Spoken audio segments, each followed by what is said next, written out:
Thank you so much, everyone, for staying with us. So, President Muhammadu Buhari today has asked his party to work in line with the laid down laws of the party and of the land. He said if the APC leadership deviates from the constitutional provisions, they might be endangering the fortunes of the APC.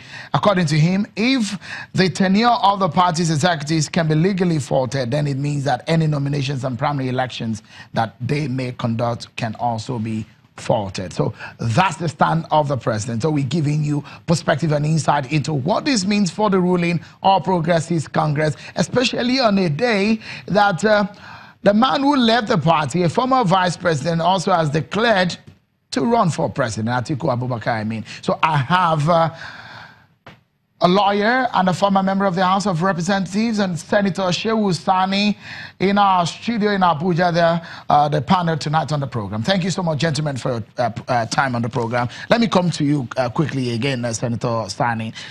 A lot of people will say that the decision of the party not to conduct a change in leadership in an election here might make a lot of political sense. Do you think?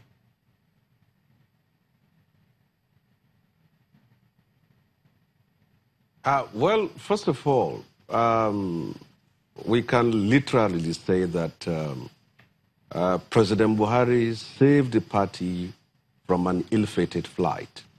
He was able to exorcise a demon that was planted and growing in the womb of the party by some persons for their own selfish interest. And it was also very clear that he was misinformed to have accepted the extension in the first instance, and now he saw the light and reversed back. Well, the legal and political implications for that extension could have been disastrous, because if we go along with that extension and then someone from the opposition party goes to court after all the processes of congresses and primaries has been done, the point is that we may end up without a presidential candidate, without governorship candidate, and without candidate at all the legislative arms of government. So, in every sense of the word, is doing the right thing at the right time and saving the party from a disaster that could have consumed it at the end of the day. Well, we should also understand that the party has been in crisis since we took over.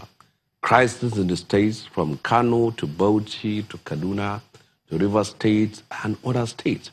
And the existing leadership in the party have been unable to address these problems. And these problems keep on growing and time is running out for the party. Sorry, if I may quickly butt in, Senator Sani, my fear is that looking at political history, does it make sense to do a major election, change of a party leadership and party structure in an election year, where you're talking about primaries and a whole lot of other issues in an election year?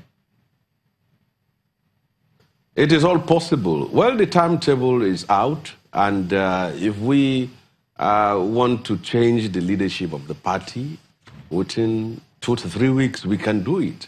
After all, it is about the party. It is people expressing interest to contest for various positions and people voting them into office, and there will be appeal panels for that. So it is not an excuse. The extension, as it was in the past, it was simply an attempt by the party to fly over its problems without solving it, and that will explode. And I must commend the Lagos APC for being open, categorical, and unambiguous in their position that what happened was an illegality.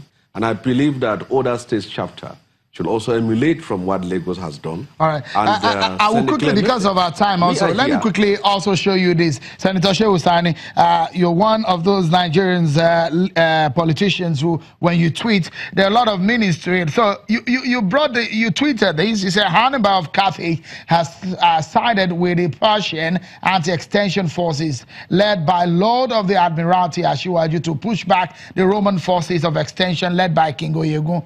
Rome is left embattled and in ruins. Are you saying your party is in ruins presently? Well, it is not the party that is in ruin. Hannibal of Carthage represents the president, and the Roman king is the Oyegun, and then the Lord of the Admiralty, that is Aswaju. What was left in ruin was the camp of people who wanted extension. I mean. They were the ones left in battle because they have set all their ideas on what they wanted to achieve with an extension, and now it has come to an end. What needs to be done right, and I believe that is the essence of why we are in government, and I commend President Muhammad Buhari